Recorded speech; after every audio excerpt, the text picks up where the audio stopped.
Each day my goal was to find some frockin' tourist young lady to frockin' take advantage of. I could tell a tourist young lady when they roll by. They'd have rich-ass parents out there and have their own little frockin' beach house to themselves, and that's a place to stay for the night. Get wasted, wake up early, go through the frockin' whatevs, rip those young ladies off to the fullest, man. Yeah, I hope you're ready for the Muska.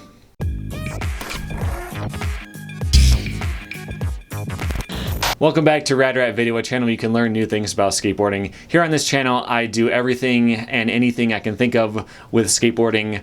I do biographies of your favorite skaters, like in this one. I answer your questions on Ask Rad Rat. I do all kinds of other stuff. If that sounds good, make sure you subscribe. Also, this video, for the very first time, has a sponsor, and that sponsor is me. Go to radratvideo.com. Check out these sweet new shirts that I had made. I got 4 more colors in on the store. I had one for a couple years. That one finally sold out low enough. There's still a few left. Sold low enough that I decided to restock, and I got some new colors based on input from you guys and voting and stuff that you were able to do on Instagram if you followed me there. Okay. So let's talk about Chad Muska. When I picked him for this video, he was a big name in skateboarding to me, but he didn't really mean that much. Because to me, he was always like the worst guy to pick in the Tony Hawk games. You know, if you beat the game in 3 with him, you get a video of him doing some basic tricks in a skate park, and it kind of sucks. In a 4, if you beat it with him, you get a video of him like talking about making rap beats in a hotel, and that's about it. You see a couple of tricks after that. Like, he was always my least favorite from that perspective, and that was pretty much as far as my fandom of Chad Muska went. As time goes on, I start to keep up with him slightly, and I read some stuff that he's in or watch a video he's in or something along those lines. And he always seemed like a really good dude. He seems well respected, well liked. He seems like he's very kind and everything to other people. But then when the research for this one started to come in, I found some pretty rough stuff. I found hate crimes, for example, lots of drugs, lots of really terrible things, and we'll get to all of that stuff. But first, we got to rewind back to 1977 when he was born. I've grown up all over the place. I was born in Ohio, grew up in New Jersey, Philadelphia. My parents were crazy. That's probably the best way to put it. I was in 12 different schools by the time I was in 6th grade. Yeah, his childhood seemed like it was pretty rough. Muska grew up in some pretty bad places, and he had to move a lot either for safety or, because he was switching from one parent to the other and all kinds of stuff like that. But he was introduced to skateboarding in Pennsylvania, and he happened to live near an old abandoned skate park, and he would go there and watch the guys skating over there. He was maybe about 5 at this point, and his dad bought him a skateboard and had it sent to him. He lived with his mom at the time. His dad didn't know that he was watching skateboarding and getting into it at all. He just kind of randomly sent him a skateboard. And he learned how to ride off of the back of a truck and land into some carpets. Because, of course, the first thing Muska wants to do is get air and do a drop of some kind, which is kind of funny. But he didn't get too far with that because that skateboard got lost when they moved at some point. But he also got introduced to street art around the same time, too. I just had a flashback to living in Philadelphia in the 80s. I remember seeing graffiti on the freeway from the school bus, and I was just staring at these vivid colors and patterns. It's really crazy for me to think about the idea of how much of your life is set based on what you were exposed to as a kid. Like the things that you were into when you were 5 to 10 can really inform who you are when you're grown up. Like me, as a kid, I was into art. I would draw comic strips and I would make like flip books and stuff like that. I was into books. I would read all the time. And I had a skateboard. I didn't know what to do with it. I would take it out in the driveway and like stomp on the tail and just make it kind of do backflips and land. And as an adult, I am into skateboarding, obviously. I do art for work, and I read in my spare time. So just imagine if Muska grew up not next to a skate park, but next to a baseball diamond in a park, and he watched people play baseball all the time, and he became obsessed with baseball. Like it's just interesting to me how much of your life can be determined by the things that happen to you that young. But so he lost his skateboard in his move to Phoenix, Arizona, and there he got more into bikes. So he and his friends were trying to ride their bikes around in pools, making little launch ramps and stuff like that. And a really interesting thing happened. So he and his buddies are jumping off their launch ramp, and who happens to roll on by on a skateboard but one of the best skateboarders of all time, Mark Gonzalez. Yeah, Muska's friend was Gonz's cousin, at least according to the kid. So when I was in 4th grade, my friend's teacher was really into Michael Jordan. And if you had any Michael Jordan paraphernalia, like basketball cards or posters or anything like that, she would buy it for $300. Right? So I went home the day that he told me that. I got at least 2 or 3 cards. I used to collect basketball cards as a kid. And I brought them in the next day, showed it to him, and he had no idea why I brought them in. He lied and forgot that he even made up that story. What I'm saying is, little kids suck, and they will tell you anything. Now, there is a decent chance that this is actually true, that Muska came by, or that Gons came by, because there was a lot of skateboarding activity in Phoenix at the time. There were lots of demos and contests, and the local scene was pretty good. But who knows whether that actually happened or not. But so Muska saw the Gons do an air off of his launch ramp, his friend's launch ramp, but he was still into bikes at the time until his bike got stolen. At that point, the launch ramp friend gave him an old board and he started skating around. And he says that getting into skating more was an escape from his parents and his family life, which was not going that well. And it wasn't just his personal life that he was trying to get an escape from. It was also in school. So at this point in the mid-'80s, skateboarding is not cool. It's not popular. Everyone looked down on it, from the other students to the teachers to everybody. And even his friend. He had one friend in his school that he went to who was Hispanic, and he got jumped by the gang for hanging out with a white boy and doing this white boy stuff. So he had problems not only at home, but in school and everything too. When I started skating in the early 90s, it was dead. There was nobody else that skated in my neighborhood. I was the outcast. And that's when I was skating the most. That's when I was learning my tricks. As my career grew, the skateboard industry began growing again too. And so what do you do if you're in school, everybody hates you, the fellow students, the teachers, it's just rough all the way around? Well, what Muska did was just not go anymore, which seems crazy because this was like 7th grade, I believe, for him. And how do you just not go to 7th grade? You're not old enough to drop out or anything, so what do? Well, he had a really interesting setup. His parents didn't want him to go to the school district for their actual house, so he used his friend's house. And because that was in a different school district, and his parents didn't have a phone. So if the school wrote a letter, the letter went to his friend's house, and they couldn't call his parents. So they didn't know that he wasn't going to school, and he just didn't. And that lasted for most of 7th grade. His dad moved when he was in 8th grade, and he ended up going back to school at that point. In school, teachers were a strong source of doubt in my life. Skateboarding wasn't accepted at that time, so it was like, oh, you're a skateboarder? You're a bad kid. That's not going to amount to anything. And so the new school wasn't any better than the old one. He ended up making it through 8th grade into 9th, I believe, and then he just stopped going again. He really regrets that, though, and he says it's one of the biggest gaps, like one of the things he wished he had that as a background, that academic background that he's missing. He says that it haunts him, and he doesn't recommend it in any way. So if you want to be just like the Muska, try to be like the adult, grown-up Muska that exists now, and don't try to emulate what he was doing at 13. So he didn't have any school to go to anymore. What was he doing? He was doing drugs, he was drinking, he was stealing, and then skateboarding and street art.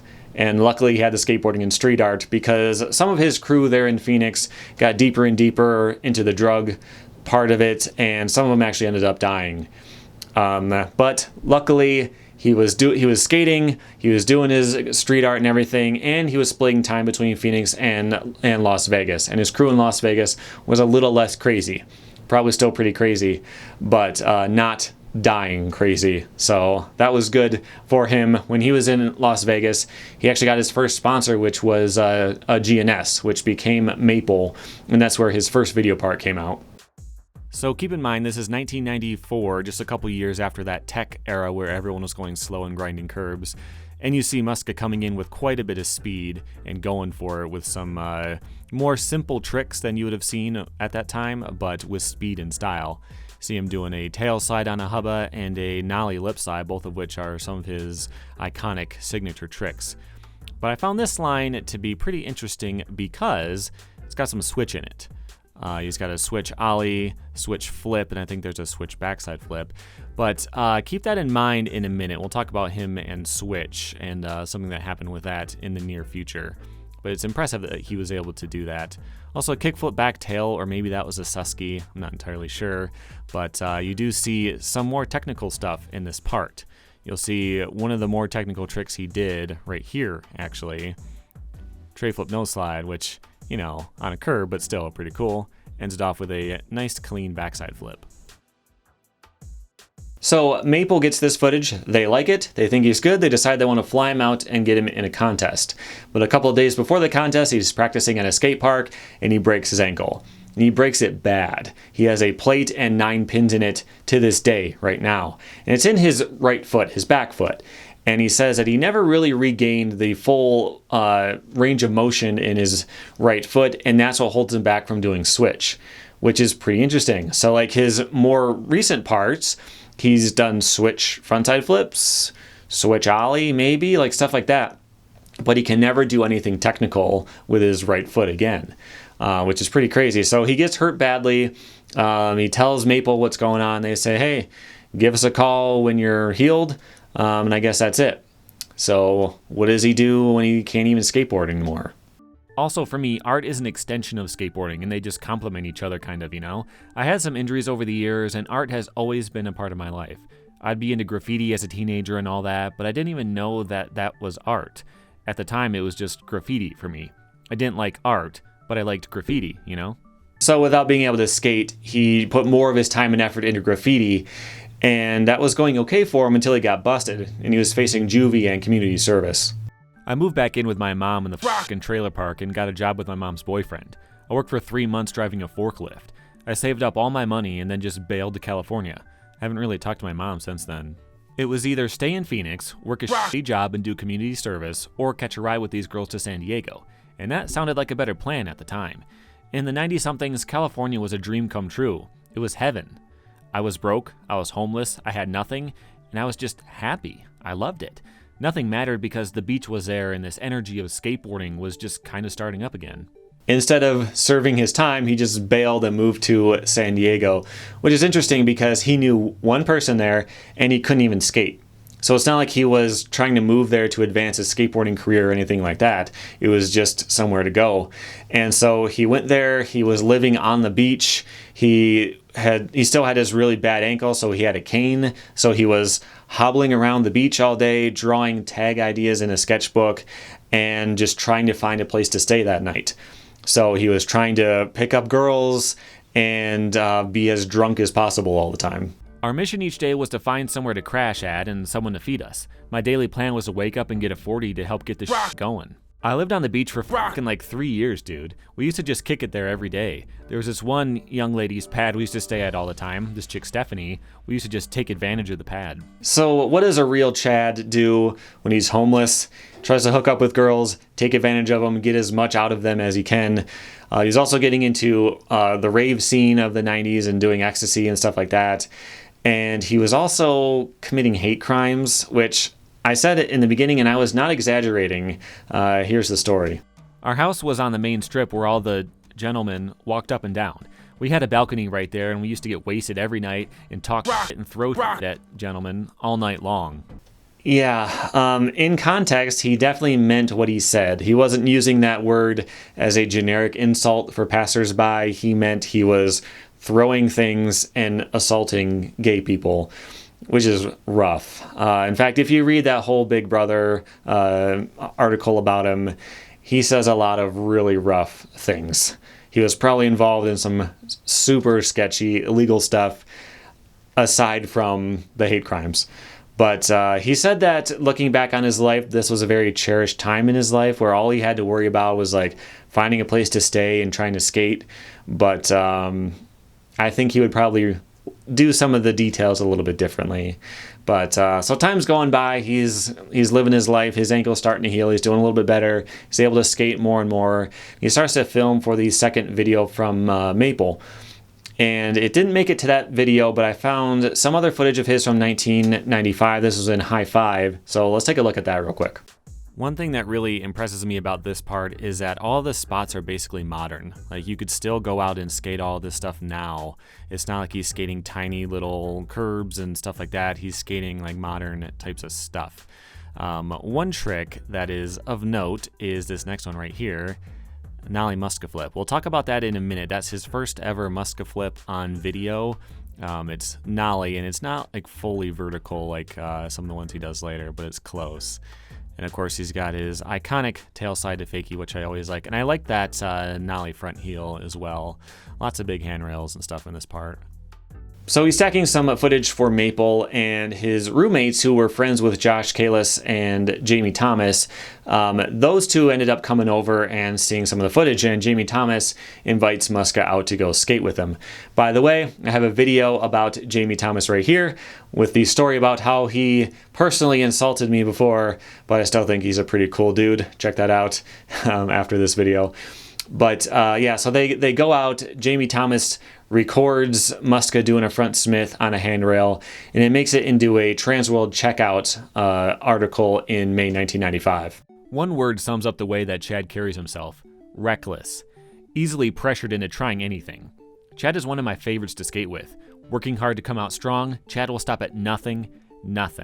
So Jamie Thomas invites him to come join Toy Machine, and he does so. And this is Chad's first experience seeing how the skateboarding industry works. He always kind of pictured it as like faceless corporations that are doing everything. But once he gets on Toy Machine, he sees that these are actual skaters doing stuff behind the scenes, people like him. And I think this planted the seed for him and his business ideas and ventures and stuff that come a little bit later down the line. But he still has a few years of hard partying before he gets there. So at this point, he is on Toy Machine, and he actually moves in with Ed Templeton. What was it like staying at Ed's? Ed: the first 2 nights were super mellow, then the 3rd night I get this call. This is Sergeant Johnson from the Huntington Beach Police Department, and I have a guy who says his name is Chad. Chad: they finally made Ed come get my ass because I didn't have any ID on me or anything. He brought my checkout in Transworld. I think I have a warrant out for that right now.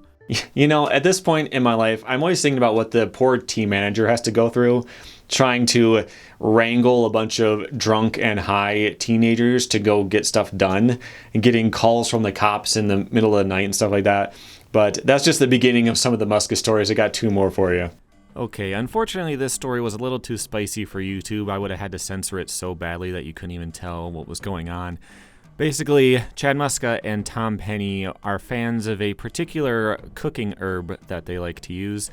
In Japan, this particular herb is illegal to have, so they brought it into the country by duct taping it to their shoes. And so they had to go through customs, and they were very nervous and somehow managed to get away with it.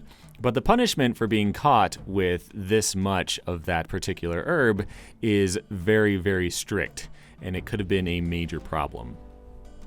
So I looked up what the actual punishment for that was in Japan, and they are incredibly strict. If a citizen gets caught with a couple of grams, it's like 10 to 20 years in prison for that, which is pretty rough. If you are a foreigner, there was a story of someone who had about half a gram, and they got deported, and they're never allowed back in the country. So they probably would have been okay, but they had 30 times that much. So who knows what kind of charge that would have turned into. Maybe they would have called that like intent to sell, because there's no way you would need that much. Like, I don't know what would have happened. And this was just duct taped to their shoes. Like, what are the chances they didn't get caught? Pretty crazy. So like, I don't know what would have happened, but just imagine if it did. This is like 1995 or so, when Muska and Tom Penny weren't really big names yet. And it could have stopped their whole career. They could have gotten deported and ended up in jail during the time when their careers would have gotten going. It's just really crazy to think about that. But there's still one more story. We were on a Tum Yeto tour in 1995, and Muska raged and got wasted every night. He was probably 16 or 17 at the time, and one night we were at a pizza place, and he got pretty drunk and asked the Tum Yeto TM Mike Ballard to slap him. I think it was supposed to be a show of toughness, but Ballard's huge and his hand is huge, so needless to say, you wouldn't want that dude to slap you. Muska kept pushing and Ballard kept saying no. Eventually, Ballard slapped him and Chad freaked out. It was like this slap immediately sobered him up. He was screaming about how he had to take him to the airport because he was leaving the tour. No one took him serious, so he went to the van fuming. He was still pumped up when everyone was ready to go. We got in the van and he started yelling the same thing over and over to Ballard. "Ballard, rocker, if you ever hit me again, I'll bust a bottle over your head. I'll rip your ear off. Nobody can fade the Muska." Eventually, he passed out and slept it off. From that day on, we all referred to him as the Muska. And so that gets us up to 1996, where Muska has two parts. First is in Transworld's Uno. I just find this video part intro really funny because he's trying to flex and look rich, but he's got this suit on and the pants are super baggy, like Jinko jeans or something like that. I don't think that was ever in style. I kind of wonder if that was a fashion statement or if that's just all they could find on short notice or something like that. But also funny is his mid-90s Mercedes. Yes, this was the mid-90s, and so this would have been very impressive, and I'm sure it turned heads at stoplights and whatever. But looking back on it, like, this is the kind of car that a high school student buys for his first car for like $100, So seeing somebody try to drive this around seriously and look cool is kind of funny, but not quite as funny as that cell phone. He's got to pull out the antenna on it and stuff. Looks like he's 14 years old. Yes, I realize times were different, but looking back on it now, pretty funny. But he's not a rich businessman. He's actually something like a trademarked superhero who can't be named, who changes in phone booths. And he's actually a skateboarder. I kind of wonder if he ever had to change clothes in phone booths when he was homeless. But yeah, that's just the intro to his part, and then he gets into it. He's got some handrails and some big gaps in the standard kind of stuff you would expect, including a tail slide to fakie, which I think every part of his has one somewhere in it. He's also got a switch 180 up some stairs. Again, switch was not the easiest thing for him with his ankle, but you do see a little bit here and there. And some handrail lines, lip slide, front nose grind, a lip slide in the suit, which is kind of cool. Again, another kind of quick-footed handrail line. And he's got this nice big 50-50 to close the part out. His next part in 1996 was in Toy Machine's Welcome to Hell, and I can hear you right now, you're saying he wasn't in Toy Machine's Welcome to Hell in 96, but he was, and we'll watch it right now. I'll tell you the story about what happened later. So a lot of this footage did get reused in future parts, but let's take a look at it as it is. Again, a tail slide to fakie, but through a kink this time, which was pretty cool. A quick-footed line like that. A frontside big spin board slide, which I've never seen him do before, and I don't think I've seen him do it ever again after that, so I thought that was a cool one to include. I'm not showing you every single trick, but I want to show you enough to get a good flavor. First, we're going to talk about this trick, the Muska flip. Now let's take a second and look at this trick, which many people call the illusion flip, also known as the Muska flip, although he says that he did not invent it. He doesn't take any credit for it, so Muska flip might not be the best name for it. But it's like a frontside flip, except from some angles, it looks like it doesn't even flip at all. It goes completely vertical, end over end. It doesn't spin frontside and kickflip, and yet you can't call it anything other than a frontside flip. Super weird trick. But the thing is, this style actually might predate the normal looking frontside flip now. Let's take a look at some of the history of it. So Gons did the first frontside flip on a bank in 1987. At least that's when this picture is from. And it looks like it's probably the flat version, but there's really no way to know that. And there's no way to know how much of it was carving. Did he ride up straight, do a frontside flip, come back down? Did he carve most of the way, do like almost just a straight kick flip and then carve back down too? Like, we don't really know for sure what that one looked like. First one we know of on video is Natas Kalpis, and he did one in Speed Freaks in 1989. He was doing them on a tour at that time too. There's other accounts of him being the first one to do it in a quarter pipe. And then that same year, Matt Hensley does one in Hocus Pocus as well. And in 1990, Allie Mills does one in Useless Wooden Toys on flat. This is the first one on flat that's documented. And it's really interesting because this is a slow-mo worthy trick at this point. But yeah, Muska definitely did not invent this version of the frontside flip. He was doing them like 6 years later on video, but he definitely made it a lot more popular. But let's take a look. He has two different stories about how he started doing these. I learned them on a quarter pipe like Natas, so I started doing them like that, Muska told Vice of Discovering Illusion-style frontside flips. Years later, while skating demos with Tom Penny, who was beloved for his flick and catch style frontside flips, Muska fully adopted the illusion style to stand out in his own way. I knew I could do them this certain way on the mini ramp, Muska said, so I would try to blast those as high as I could to make up for not being able to flick them like Tom. Then that developed into my style of frontside flipping, and whether I was doing it on a mini ramp or flat ground or downstairs, that became the way I started doing them. So the second version of that story comes from the 9 Club, where he says he learned them in San Diego. He was trying to do one off of a curb cut, just like a normal frontside flip, and he threw it away because it wasn't working, and it happened to flip the way that the Muska flip does, and he landed that. And I realized that way actually worked for him, and so he started doing them that way. And the thing is, like, this trick makes no sense to me. It's super weird. Like, I won't deny that it looks kind of cool, like on flat, but on gaps, it's so strange. So, like, the board, you have to catch it straight because it doesn't spin this way at all. It flips this way. So you have to catch it straight, but then you got the whole rest of the drop where your spin is done. And it's just so weird. So it's like you have to catch it with your feet twisted out ahead, and then the whole drop, your shoulders will catch up. You know, with a normal frontside flip, like a modern style frontside flip, you catch it maybe halfway or a little bit more, and then you use the rest of the drop to finish off the spin. If you want to learn it that way, I got a trick tip right there. I like that way a lot more. These days, if you happen to see someone do a vertical end-over-end style frontside flip, it's kind of cool, just because it's rare now. But it seems like it's worse in every way. But that was just his style doing them. So, all right, so that was his part in Welcome to Hell that never came out. What's the story behind that? So he filmed the whole thing, it was done, and he was at the premiere, and he's really excited about being in this big video. He's celebrating with a bottle of Goldschlager, which is I'm sure that's the beginning to a lot of amazing stories from history. So he's drinking Goldschlager, and he's at this premiere, super excited for the video to come on, and then Jamie Thomas comes out on stage, and he says the premiere is canceled. And Muska freaks out. He is screaming at Thomas and at Templeton too, just completely freaked out, and he has to be dragged out by Kareem Campbell. And he has blacked this whole thing out. He was so drunk he doesn't remember any of the details about what happened, but Ed Templeton does. In Muska's case, and we've talked about this, kicking Chad off is probably what he needed. He was in a codependent relationship. He was drunk all the time, and a bad drunk at that, bumming everybody out to the point where it blew up at the premiere. Wasted Muska starts chewing me out in front of a crowd of people, yelling in my face with spit flying everywhere.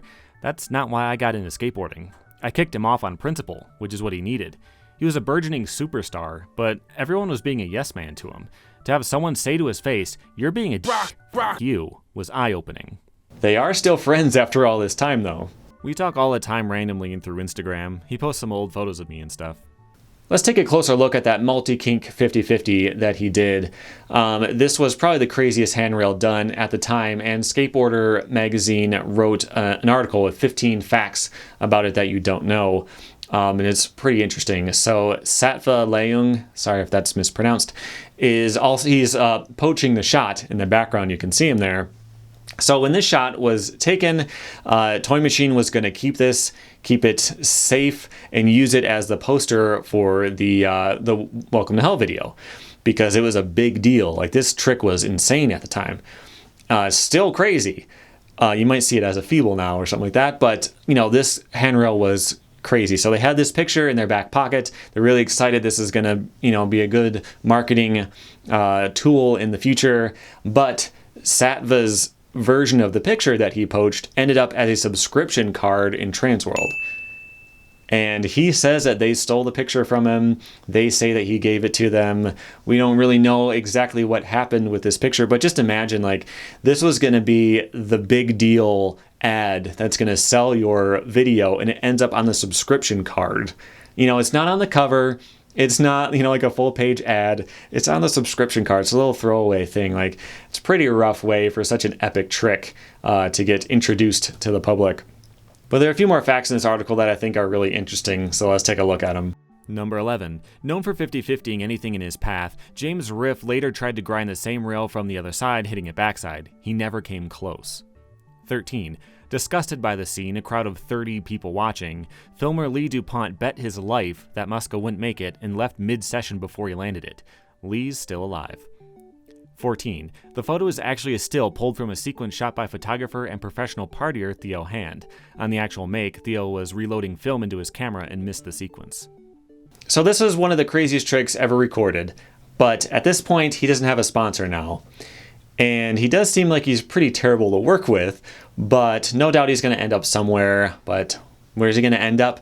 He had the opportunity to join Tom Penny on Flip. They were just starting to branch out and try to get some skaters from the US. He would have been one of their first Americans on the team, which he was pretty interested in. He wasn't so interested in the paycheck they were offering, though. What he really wanted was some kind of creative control, and he was going to get that when he joined Shorties. We'll talk all about Shorties in the next episode of my Chad Muska Retro Rippers. This video seems like it's going to get a little out of control lengthwise, so I thought he would trim it here.